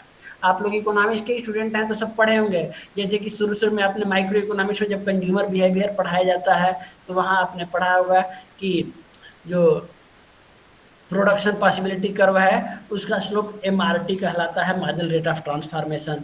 जो इंडिफरेंस कर्व है उसका स्लोप एमआरएस कहलाता है। उसी तरह से कंजप्शन कर्व का स्लोप एमपीसी है, सेविंग कर्व का स्लोप एमपीएस है। तो कंजप्शन कर्व कितना स्टीप होगा या कितना फ्लैट होगा ये डिपेंड करेगा कि इसका स्लोप की वैल्यू क्या है, और स्लोप की वैल्यू किससे निकाली जाती है, एमपीसी से। एमपीसी का फार्मूला क्या है, delta C upon delta Y. तो ये जितना ही वैल्यू ज़्यादा होगी उतना ही ये स्टीपर होगा, स्लोप ज़्यादा होगा, जितना ही वैल्यू वो कम होगी उतना ही ये फ्लैटर होगा। तो ये कंजप्शन कर्व की बात हुई। कंजप्शन कर्व में हमने दो बातें आपको बताया था कि कंजप्शन फंक्शन जो है कि पॉजिटिव फंक्शन ऑफ इनकम है, लेकिन यहाँ ये ध्यान देने की बात है कि consumption does not increase as much as income increases. जितना इनकम बढ़ती है उतना कंजप्शन नहीं बढ़ता है, but consumption increases lesser than the increase in income. और इसको एक इम्पॉर्टेंट लॉ के नाम से जानते हैं। आप सब जानते होंगे कि केन्स ने एक लॉ दिया जिसको कि Keynes psychological law of consumption कहते हैं। और Keynes psychological law of consumption simply states that as income increases, consumption also increases. But increase in consumption is less than the increase in income. Increase in consumption is less than the increase in income. This is called Keynesian psychological law of consumption.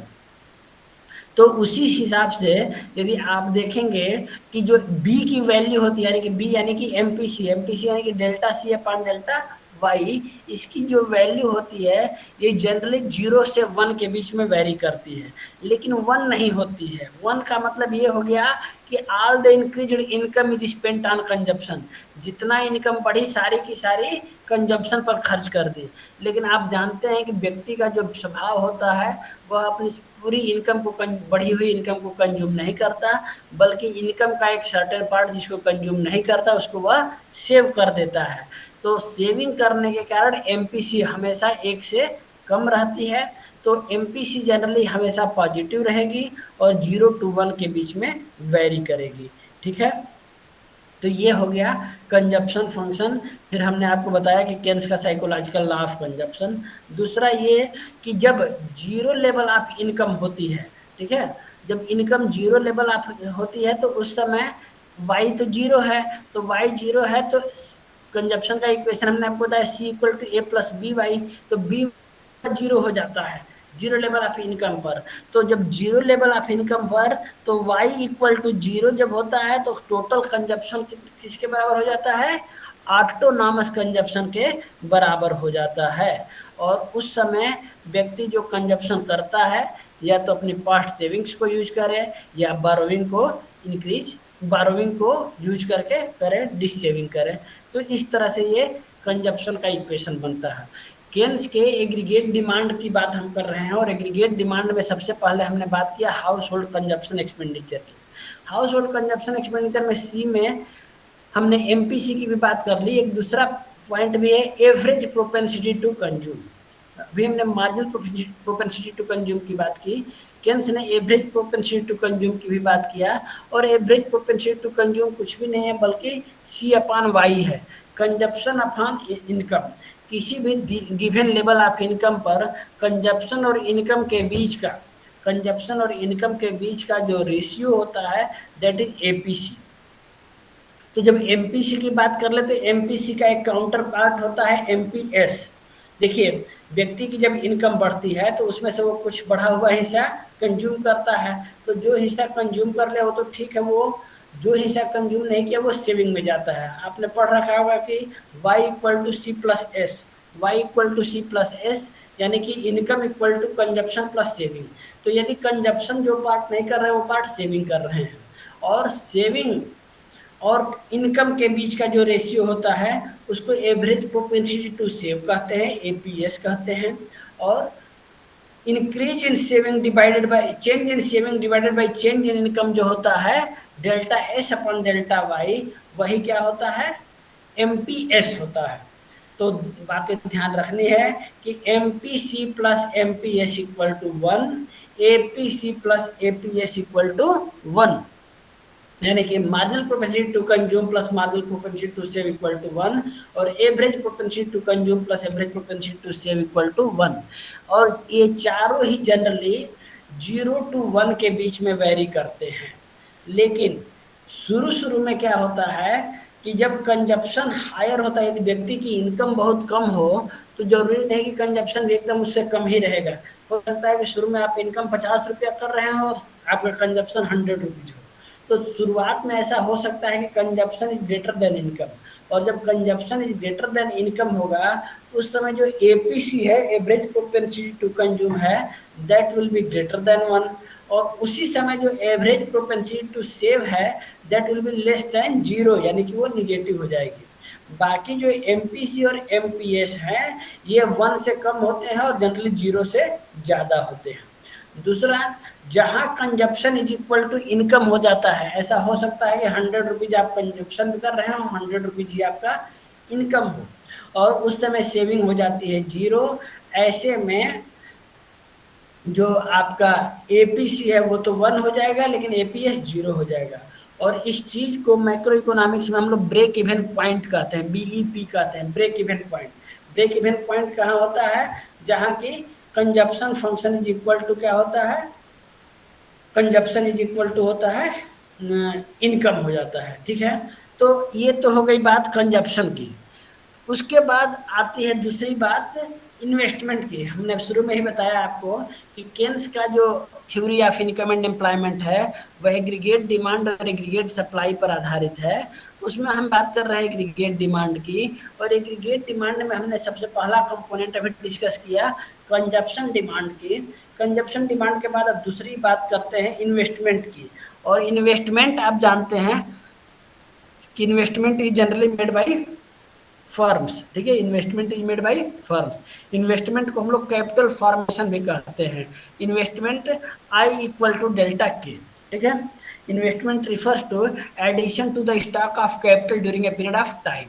किसी एक दिए हुए समय में जितना कुछ capital stock में increase होता है उसी को इन्वेस्टमेंट कहा जाता है। ये इन्वेस्टमेंट एक फ्लो कॉन्सेप्ट है, स्टॉक कॉन्सेप्ट नहीं है बल्कि एक फ्लो कॉन्सेप्ट है। पीछे आपने देखा कि जब हम लोग एम भी लिए थे फिशर के थ्योरी में, मनी की सप्लाई और वेलोसिटी, तो जब तक केवल हम क्वांटिटी ऑफ मनी एम लेते हैं तब तक कोई स्टॉक रहता है, लेकिन जब उसको भी वेलोसिटी से मल्टीप्लाई किए तो वो फ्लो कॉन्सेप्ट बन जाता है।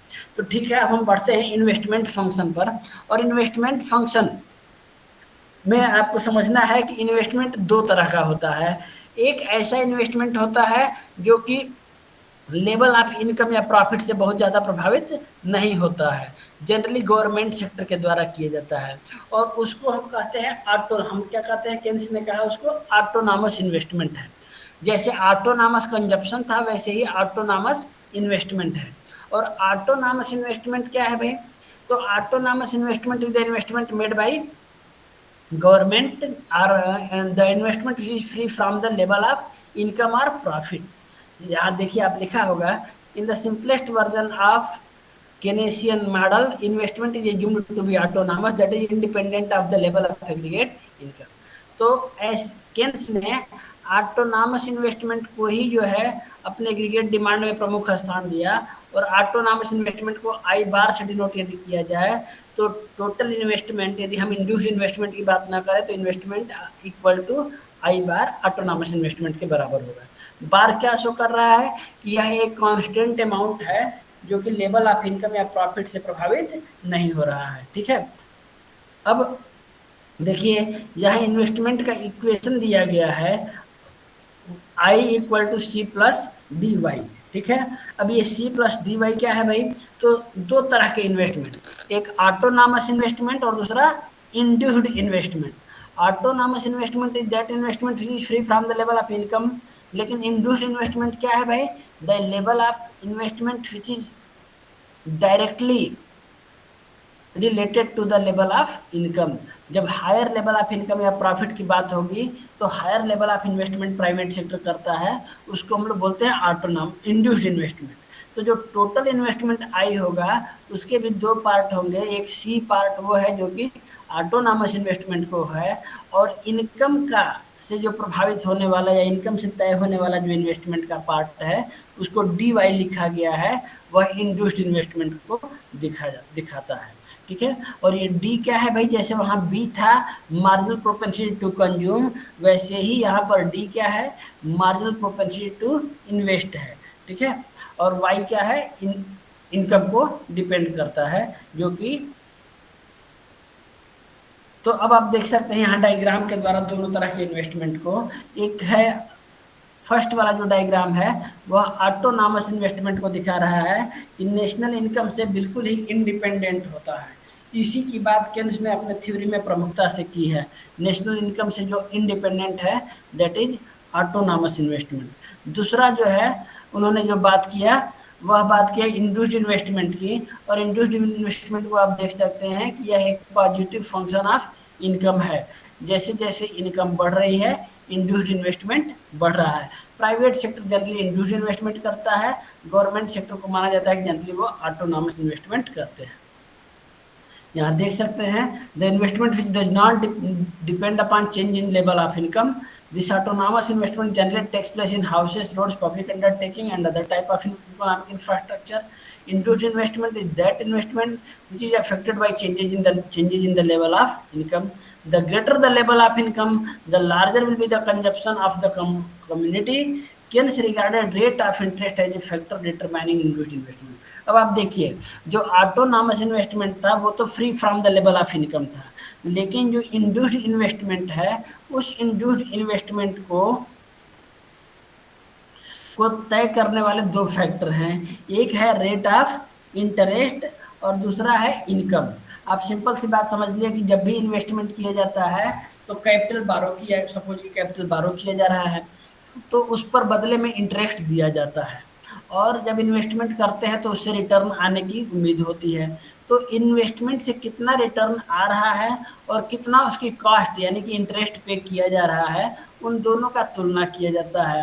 और जनरली जब इंटरेस्ट से ज़्यादा इनकम होने की उम्मीद होती है तभी तो इंड्यूस्ड इन्वेस्टमेंट किया जाता है। तो इसलिए इंड्यूस्ड इन्वेस्टमेंट इन दो बातों पर डिपेंड करती है कि कितना जो है कि रेट ऑफ इंटरेस्ट है और दूसरा जो है कि कितना लेवल ऑफ इनकम है। ठीक है, केन्स ने अपना जो इन्वेस्टमेंट की थ्योरी दी तो एक तो ऑटोनॉमस इन्वेस्टमेंट की बात की है, दूसरा जो है उन्होंने जब इंड्यूस्ड इन्वेस्टमेंट की बात किया है तो उसमें दो इम्पॉर्टेंट कॉन्सेप्ट लिए हैं। अभी हमने बताया है जो प्रॉफिट या इनकम जो मिलने का है उसके लिए उन्होंने एक वर्ड यूज किया था, और उस वर्ड को कहते हैं marginal efficiency of capital, MEC, marginal efficiency of capital. और दूसरा तो रेट ऑफ इंटरेस्ट है ही। तो according to Keynes, investment demand depends upon two factor, that is expected rate of profit to which Keynes gives the name of marginal efficiency of capital, और दूसरा है rate of interest। ठीक है, investment will be undertaken if any given form of capital asset so long as expected rate of profit or marginal efficiency of capital falls to the level of current market rate of interest। आप जानते हैं कि जो marginal efficiency of capital है, यानी कि एक extra unit of capital लगा रहे हैं तो उससे कितना रिटर्न मिल रहा है, वह जो है कि लगातार घटती है। तो तुलना किया जाता है कि कितना इंटरेस्ट है और कितना MEC है। MEC लगातार घट रही है, लेकिन जब तक वह रेट ऑफ इंटरेस्ट से ज़्यादा है तब तक एक इन्वेस्टमेंट जो है अंडरटेक किया जाएगा, इन्वेस्टमेंट किया जाएगा। The equilibrium of the entrepreneur is established at the level of investment where expected rate of profit or marginal efficiency of capital is equal to the current rate of interest। तो MEC जहां बराबर हो जाए rate of interest के, वहीं पर equilibrium होता है एंटरप्रेन्योर का। यदि कम हो गया, उससे भी नीचे चला गया MEC, तब कोई भी रेशनल इन्वेस्टर इन्वेस्टमेंट नहीं करेगा। अब आप देखिए एक और इम्पॉर्टेंट वर्ड यहाँ यूज किया है केन्स ने, the price paid for the particular capital asset is called its supply price. जो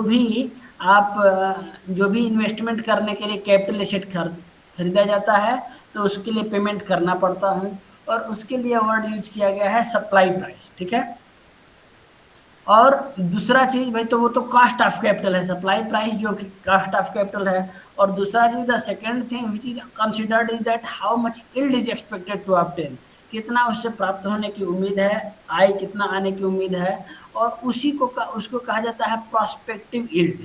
तो दो वर्ड ध्यान रखेंगे कि जो प्राइस पे कर रहे हैं पर्टिकुलर कैपिटल एसेट के लिए, उसके लिए सप्लाई प्राइस यूज कर रहे हैं, और जो उससे जो है आ रहा है, रिटर्न आने का उम्मीद है, उसको प्रोस्पेक्टिव यील्ड कहते हैं।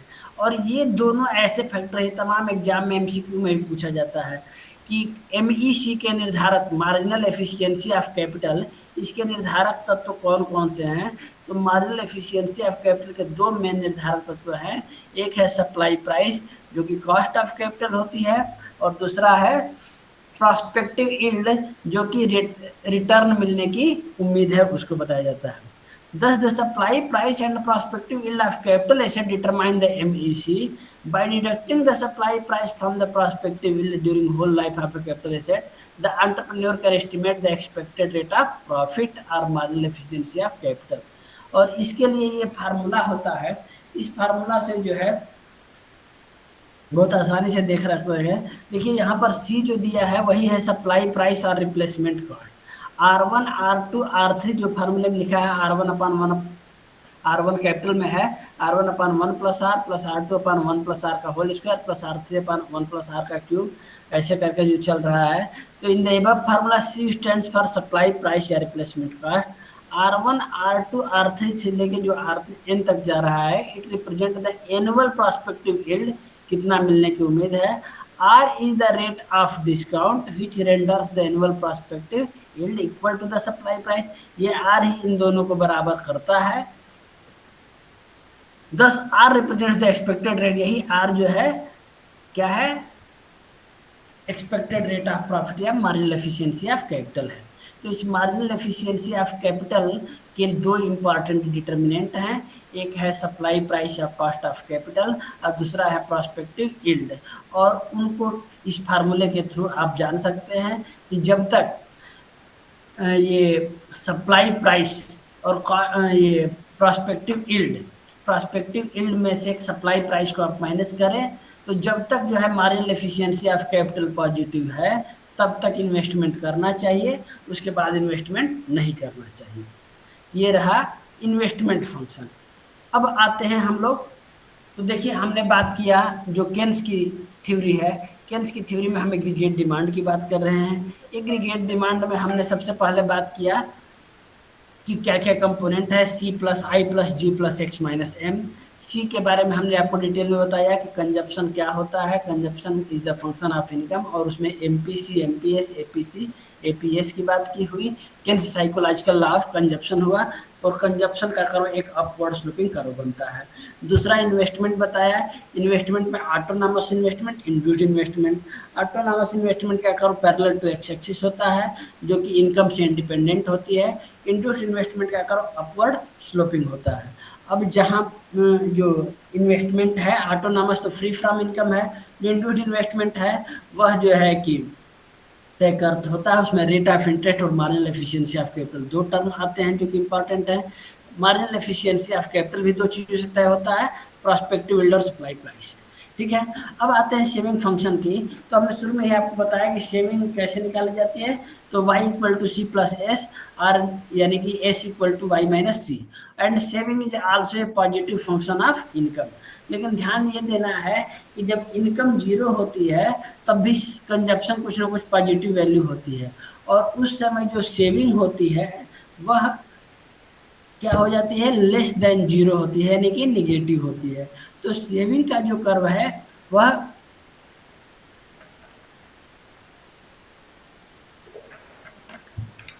सेविंग का जो कर्व है वह निगेटिव एक्सिस से स्टार्ट होता है, और जहां सेविंग का कर्व एक्स एक्सिस को इंटरसेक्ट करता है वहीं सेविंग हो जाती है जीरो, और वही सेविंग इक्वल हो जाता है, वही कंजप्शन इक्वल हो जाता है इनकम के, उसी को ब्रेक इवन पॉइंट कहते हैं।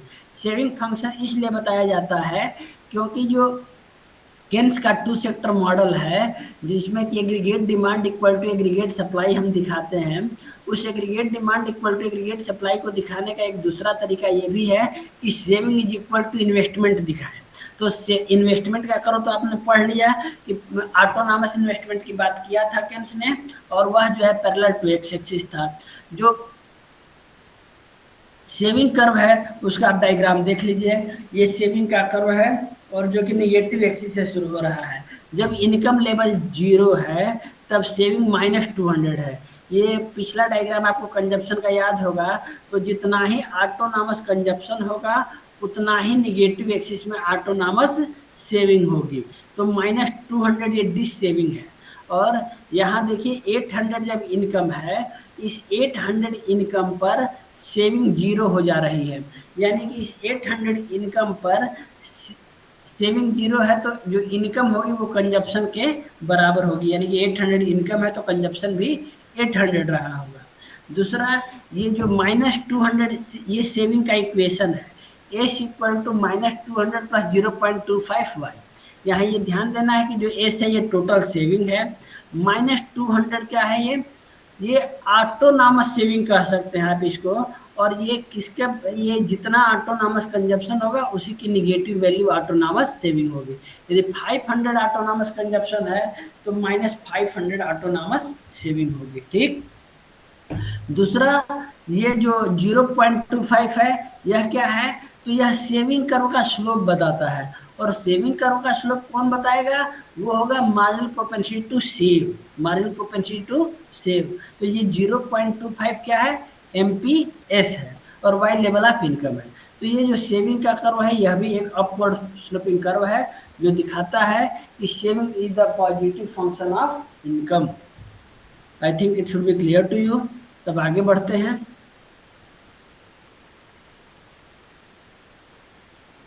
ठीक है, अब देखिए केन्स के मॉडल में आप यदि इनकम आउटपुट के डिटर्मिनेशन की बात करें तो सबसे पहले हम टू सेक्टर मॉडल की बात करेंगे। तो टू सेक्टर मॉडल में उन्होंने दो चीजें ली थी, एक तो कंजप्शन लिया था, और कंजप्शन का कर्व आपने देखा कि start from Y axis and upward sloping, और दूसरा जो है ऑटोनॉमस इन्वेस्टमेंट लिया था। तो ऑटोनॉमस इन्वेस्टमेंट का curve parallel to X axis होता है। इन दोनों को मिला करके एग्रीगेट डिमांड का कर्व बनता है, जो कि एक अपवर्ड स्लोपिंग कर्व होता है, जो कि स्टार्ट फ्रॉम वाई एक्सिस होता है। जो एग्रीगेट सप्लाई की बात किया केन्स ने, तो केन्स ने ये कहा कि पहले क्या होता है कि इकोनॉमी में जनरली अंडर एम्प्लॉयमेंट इक्विलिब्रियम होता है, और जो रोल इम्पॉर्टेंट प्ले किया जाता है वो एग्रीगेट डिमांड का के द्वारा प्ले किया जाता है। तो एग्रीगेट सप्लाई का लेवल जो भी रहेगा वही देखिए यहाँ पर एग्रीगेट डिमांड कर्व आप बिल्कुल देख सकते हैं।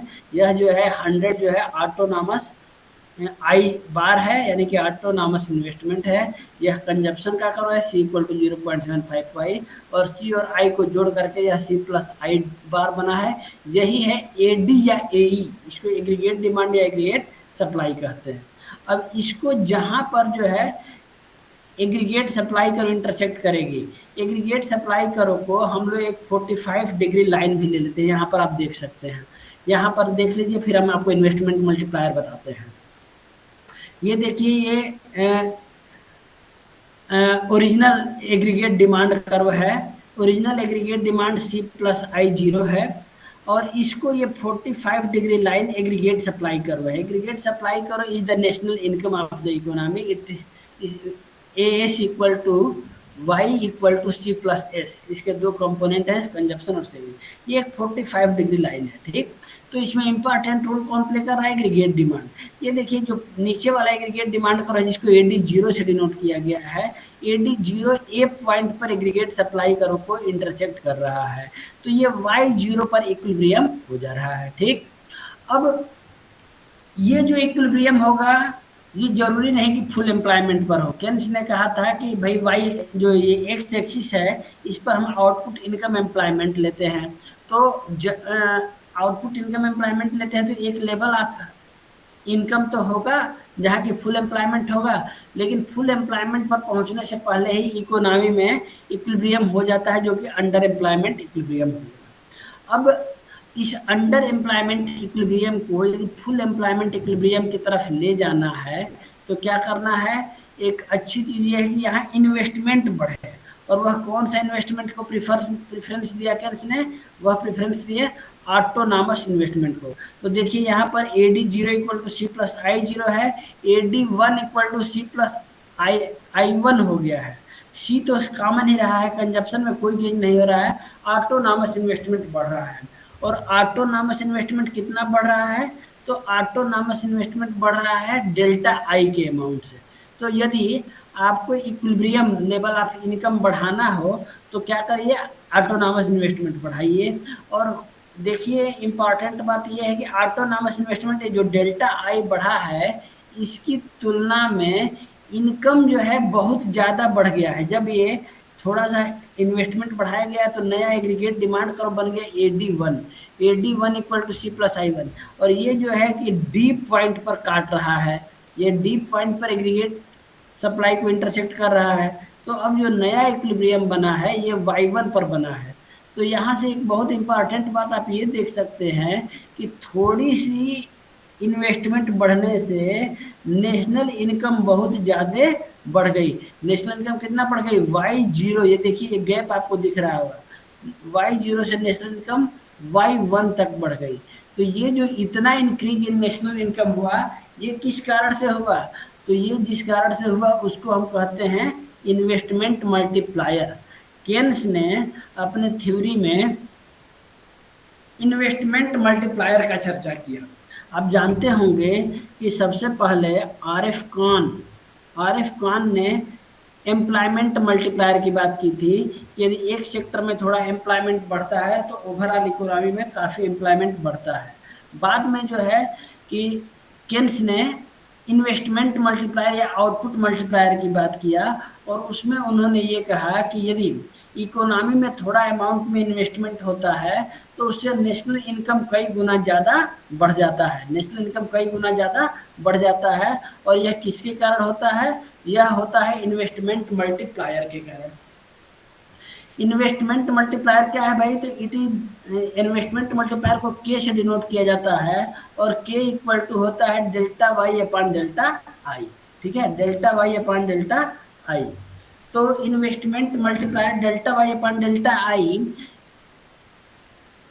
वो एक और तरीके से निकाला जा सकता है, और वो होता है K equal to 1 upon 1 minus MPC। K equal to 1 upon 1 minus MPC। यदि हम K equal to delta Y upon delta I का जब आप डेरिवेशन करेंगे तो आप फाइनली पहुंचेंगे कि K equal to 1 upon 1 minus MPC। और 1/1 माइनस MPC, 1 माइनस MPC को हम MPS भी लिख सकते हैं। तो K का फार्मूला एक दूसरा हो जाता है K इक्वल टू 1/MPS।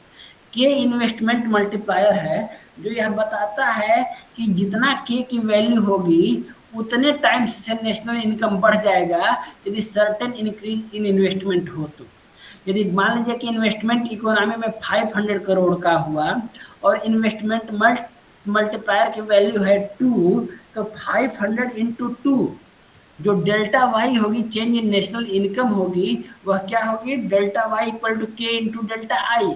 तो के है 2 और डेल्टा आई है 500, तो 1000 नेशनल इनकम में इंक्रीज हो जाएगा। इन्वेस्टमेंट मल्टीप्लायर सोच कि how much national income will increase, राष्ट्रीय आय कितना वृद्धि होगा due to certain increase in investment. यदि निवेश में थोड़ी मात्रा में, एक निश्चित मात्रा में वृद्धि होती है तो राष्ट्रीय आय में उसके कितने मल्टीपल टाइम में वृद्धि होगी। और आप जानते हैं कि जितना जैसे ही निवेश में 500 रुपए का निवेश किया गया तो राष्ट्रीय आय 500 रुपए तो तुरंत बढ़ गई, क्योंकि expenditure bye 1% becomes the income of the other. एक व्यक्ति के द्वारा जो व्यय किया जाता है वो दूसरे की आय बन जाता है। तो 500 रुपए का इन्वेस्टमेंट 500 रुपए की इनकम तो तुरंत जनरेट किया, और वह जितने हाथों से गुजरेगा वह उतना ही अधिक जो है नेशनल इनकम में इंक्रीज करेगा।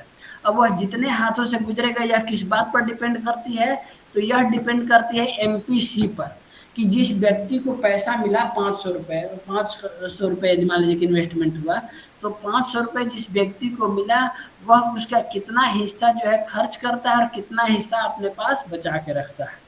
सेविंग एक लीकेज होती है, और इन्वेस्टमेंट जो है और जो एक्सपेंडिचर है वह एक इंजेक्शन की तरह काम करता है। यदि कंजप्शन वो कर रहा है, एक्सपेंडिचर कर रहा है, तो वह इंजेक्शन की तरह काम करेगा। तो जितना ही अधिक कंजप्शन होगा यानी कि MPC की वैल्यू उतनी ज़्यादा है, और जितना अधिक MPC की वैल्यू उतना ही अधिक मल्टीप्लायर की वैल्यू ज़्यादा है, और मल्टीप्लायर की वैल्यू जितना ज़्यादा उतना ही एक सर्टेन अमाउंट ऑफ इन्वेस्टमेंट उतना ही ज़्यादा नेशनल इनकम में इंक्रीज करेगा। तो केनेसियन थ्योरी में इन्वेस्टमेंट मल्टीप्लायर का बहुत इंपॉर्टेंट रोल है। कहा जाता है कि in Keynesian theory MPC is the heart of investment multiplier. जो निवेश गुणक है उसका हृदय होता है MPC, सीमांत उपभोग प्रवृत्ति, और सीमांत उपभोग प्रवृत्ति और निवेश गुणक में सीधा संबंध है। हम जब सीमांत उपभोग प्रवृत्ति आपको बता रहे थे तो हमने बताया था कि इसकी वैल्यू 0 to 1 के बीच में होती है, और जब इसकी वैल्यू 0 to 1 के बीच में होती है तो इन्वेस्टमेंट मल्टीप्लायर की वैल्यू 1 to इनफाइनाइट जाएगी। जब MPC 0 होती है तो इन्वेस्टमेंट मल्टीप्लायर 1 होता है, और MPC 1 होती है तो इन्वेस्टमेंट मल्टीप्लायर इनफाइनाइट होता है। और इस तरह से जो है कि डायरेक्ट रिलेशन होता है।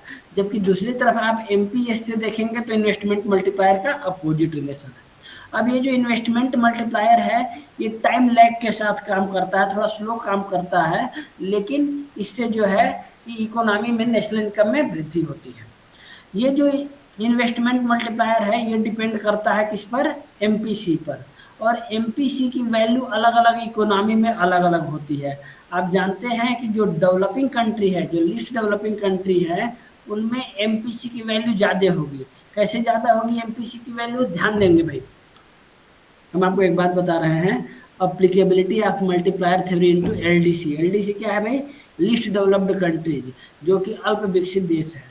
तो ये इसका एम्पेरिकल जो टेस्टिंग किया गया है इन्वेस्टमेंट मल्टीप्लायर का, वह ये बताता है कि भाई जो जितना ही जो पिछड़े देश हैं, लेस डेवलप्ड कंट्रीज हैं, जिनकी लोअर पर कैपिटा इनकम है, प्रति व्यक्ति आय बहुत कम है, जहाँ सेविंग की दर बहुत कम है, इन्वेस्टमेंट की दर बहुत कम है, वहाँ पर लोगों की MPC जनरली हायर होती है।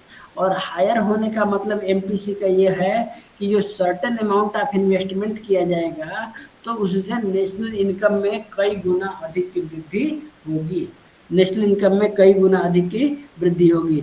तो इन्वेस्टमेंट मल्टीप्लायर का इम्पॉर्टेंट रोल है, और इन्वेस्टमेंट मल्टीप्लायर जितना ज़्यादा होगा उतना ही जो है कि नेशनल इनकम ज़्यादा होगी। अब एक और इम्पॉर्टेंट बात इसी से जुड़ा हुआ, जिसको कि पैराडॉक्स ऑफ थ्रिफ्ट कहा जाता है। पैराडॉक्स ऑफ थ्रिफ्ट, आप सब लोग जानते हैं कि सेविंग करना अच्छी बात होती है। प्रत्येक व्यक्ति यदि सेविंग करता है तो वह अपने इनकम फ्यूचर के लिए बहुत कुछ जो है जुटा लेता है। सेविंग करना महत्वपूर्ण चीज़ है, लेकिन saving is a private virtue. Saving is virtue है लेकिन प्राइवेटली है। यदि हर व्यक्ति सेविंग करने लगे तो हमने शुरू में ही बताया कि सेविंग क्या है, लीकेज का काम करती है, और कंजप्शन इंजेक्शन का काम करता है और सेविंग लीकेज का काम करती है। तो यदि हर व्यक्ति सेविंग करने लगेगा तो हमारी नेशनल इनकम घट जाएगी। तो इसीलिए कहा जाता है कि saving is a private virtue but a public vice. देखिए आप लिखा गया है, it is widely believed that saving is a virtue. In simple words, those who save and invest become prosperous. This rule may be taken to be applicable for the country as a whole. However, Keynes contradicted this widely held belief. In his opinion, this belief may be true in case of individual household, but not for the society as a whole. Keynes argued that where all or most households become thrifty, जब सभी लोग saving करने लगेंगे तो इसका मतलब है कि पूरे इकोनॉमी में कंजप्शन बहुत कम हो जाएगी, सेविंग ज़्यादा होगी, और सेविंग ज़्यादा होने से क्या होगी, आय जो है, नेशनल इनकम जो है अर्थव्यवस्था की घट जाएगी। और इसी को कहा जाता है मितव्ययिता का विरोधाभास, बचत का विरोधाभास। बचत प्राइवेटली सही है लेकिन पब्लिकली सही नहीं है। सभी लोगों के द्वारा बचत करना अर्थव्यवस्था में राष्ट्रीय आय को घटा देगा। आप यहाँ पर इसको डायग्राम के द्वारा समझ सकते हैं। हमने आपको पीछे बताया था कि जो सेविंग का कर्व होता है वो निगेटिव एक्सिस से शुरू होता है, क्योंकि शुरू में डिस सेविंग होती है और अपवर्ड स्लोपिंग होता है। ये ऑटोनॉमस इन्वेस्टमेंट का कर्व है। CI जो है ऑटोनॉमस इन्वेस्टमेंट है, और ये जो पहला PS है ये सेविंग का कर्व है। दोनों ई पॉइंट पर इंटरसेक्ट कर रहे हैं, यानी कि इकोनॉमी में कितना इनकम जनरेट हो रही है, O से लेकर के Y1 तक की इनकम जनरेट हो रही है। लेकिन होता क्या है कि सेविंग बढ़ा दी जाती है, यानी कि कंजप्शन कम किया जाता है। जैसे ही सेविंग बढ़ा दी जाती है, सेविंग का कर्व अपवर्ड शिफ्ट हो जाता है, और शिफ्ट होने के कारण क्या होता है कि अब जो नया इक्विलिब्रियम है वह पिछले इक्विलिब्रियम से कम इनकम लेवल पर E1 पॉइंट पर इंटरसेक्ट कर रहा है ऑटोनॉमस कंजप्शन को। जो नया इनकम लेवल है वो OY1 से घट के OY0 हो जा रहा है। तो यानी कि हमारा जो है इक्विलिब्रियम लोअर इनकम पर हो गया। तो saving is a private virtue but a public vice, ठीक है। इसके अलावा एक दो चीज़ें और पहले बता दें आपको। देखिए ये जो हमने आपको बताया था इक्विलिब्रियम, तो इक्विलिब्रियम के लिए हमने बताया कि एग्रीगेट डिमांड और एग्रीगेट सप्लाई के द्वारा इक्विलिब्रियम होता है, ठीक। अब है क्या कि केन्स ने कहा कि यदि एग्रीगेट डिमांड एक्स एक्सिस पर आप देखेंगे तो हम आउटपुट इनकम एम्प्लॉयमेंट लेते हैं, तीनों को इंटरचेंजेबली यूज किया जाता है। Output equal to income, income equal to employment, ठीक है। तीनों इंटरचेंजेबली यूज किए जाते हैं। और आप देखिए एग्रीगेट डिमांड का ये जो नीचे वाली लाइन है AD0, ये इंटरसेक्ट करती है A पर। अब और सपोज कि Y1 फुल एम्प्लॉयमेंट लेवल है, तो शुरू में एग्रीगेट डिमांड कम रह गई। कितना अमाउंट में कम रह गई भाई फुल एम्प्लॉयमेंट के लिए जरूरी, ये D से लेकर के और यहाँ तक F का तक जो पॉइंट है, इतना लेवल ऑफ एग्रीगेट डिमांड कम रह गया इकोनॉमी में, और कम रहने के कारण डेफिशिएंट डिमांड की प्रॉब्लम होती है। इसी को कहते हैं डेफिशिएंट डिमांड। और डेफिशिएंट डिमांड केनेशियन टर्मिनोलॉजी में डिफ्लेशनरी गैप को जन्म देता है। यदि इकोनॉमी में फुल एम्प्लॉयमेंट से कम एग्रीगेट, फुल एम्प्लॉयमेंट के लिए जितना एग्रीगेट डिमांड की रिक्वायरमेंट है उससे कम एग्रीगेट डिमांड रह गया, तो अब क्या होगा, डेफिशिएंट डिमांड होगा, और डेफिशिएंट डिमांड डिफ्लेशनरी गैप को जन्म देगा। जबकि दूसरी तरफ यदि फुल एम्प्लॉयमेंट पर इक्विलिब्रियम है और या तो कंजप्शन ज़्यादा या इन्वेस्टमेंट ज़्यादा होने के कारण एग्रीगेट डिमांड फुल एम्प्लॉयमेंट पर और ज़्यादा बढ़ जाती है, तो जो नया इक्विलिब्रियम होगा वह फुल एम्प्लॉयमेंट के लिए जितना एग्रीगेट डिमांड चाहिए उससे ज़्यादा एग्रीगेट डिमांड पर हो रहा है। तो ऐसे केस में केन्स के टर्मिनोलॉजी में एक्सेस डिमांड होगी, और एक्सेस डिमांड से इन्फ्लेशनरी गैप की समस्या आएगी, प्राइसेस लगातार बढ़ेगी। क्योंकि यहाँ पर फुल एम्प्लॉयमेंट है तो आउटपुट इनकम एम्प्लॉयमेंट में तो चेंज नहीं होगा, केवल प्राइसेस बढ़ेगी। जबकि डेफिशिएंट डिमांड के केस में क्या था कि आउटपुट, इनकम, एम्प्लॉयमेंट सभी घटे। अब हम, ये तो बात थी टू सेक्टर इकोनॉमी की। थ्री सेक्टर की इकोनॉमी की बातें हम करें तो उसमें गवर्नमेंट एक्सपेंडिचर की बात आ जाती है। और गवर्नमेंट के दो काम करती है। गवर्नमेंट एक तरफ तो क्या करती है, एक्सपेंडिचर करती है, और दूसरी तरफ टैक्सेस लगाती है। तो जब गवर्नमेंट, आपको मालूम है कि जो गवर्नमेंट एक्सपेंडिचर है वह नेशनल इनकम को बढ़ाता है, जबकि जो टैक्सेस है वह नेशनल इनकम को घटाता है। ठीक है, तो इनसे जुड़े हुए दो मल्टीप्लायर हैं, गवर्नमेंट एक्सपेंडिचर मल्टीप्लायर और टैक्स मल्टीप्लायर। इनको भी देख लीजिए तो थ्री सेक्टर इकोनॉमी की बात फिर समझ में आ जाएगी आपको। इन दोनों को मिला करके जो गवर्नमेंट एक्सपेंडिचर मल्टीप्लायर है और टैक्स मल्टीप्लायर है, इन दोनों से मिला, ये दोनों फिस्कल मल्टीप्लायर है, क्योंकि गवर्नमेंट की पॉलिसी के मल्टीप्लायर है, इसलिए इन दोनों को फिस्कल मल्टीप्लायर कहते हैं। गवर्नमेंट एक्सपेंडिचर नेशनल इनकम को बढ़ाता है और टैक्सेशन नेशनल इनकम को घटाता है। आप देखिए यहाँ पर डॉक्टर चंदन जी, जी सर, जी सर। बहुत अच्छा आप काउंसलिंग कर रहे हैं, बहुत अच्छा लग रहा है, विद्यार्थी काफी जुड़े थे। तो अब चाहे तो आप क्वेश्चन आंसर ले लें, और कल अभी इस कार्यक्रम को हम लोग कल भी आगे बढ़ा लेंगे। अगर लगता है तो 2-4 मिनट आप देख लें। तो विद्यार्थियों से मेरा अनुरोध है कि मैं बाइंड अप कर देता हूँ। ओके ओके ओके ओके तो करके उसके बाद आप क्वेश्चन आंसर ले लीजिएगा। ठीक ठीक है। तो देखिए, अभी तक हम लोगों ने टू सेक्टर इकोनॉमी की बात कर ली। टू सेक्टर इकोनॉमी तक की हमने आपको बातें समझाया। टू सेक्टर इकोनॉमी पर जो थ्री सेक्टर इकोनॉमी है, जैसे ही थ्री सेक्टर इकोनॉमी की बात करेंगे, गवर्नमेंट सेक्टर आ जाएगी, और वहां पर हम आपसे कल बात कर लेंगे। दो तरह के मल्टीप्लायर की बात करेंगे। एक तो होगा गवर्नमेंट एक्सपेंडिचर मल्टीप्लायर, दूसरा टैक्स मल्टीप्लायर। उन दोनों को मिलाकर के हम बैलेंस बजट मल्टीप्लायर की बात करेंगे। और उसके बाद जब फोर सेक्टर इकोनॉमी की बात हम करेंगे, तो वहां पर आपने देखा था टू सेक्टर इकोनॉमी में कि कैसे इन्वेस्टमेंट मल्टीप्लायर नेशनल इनकम को बढ़ा रहा था। वैसे ही हम थ्री सेक्टर इकोनॉमी में देखेंगे कि बैलेंस बजट मल्टीप्लायर कितना नेशनल इनकम में चेंज कर रहा है।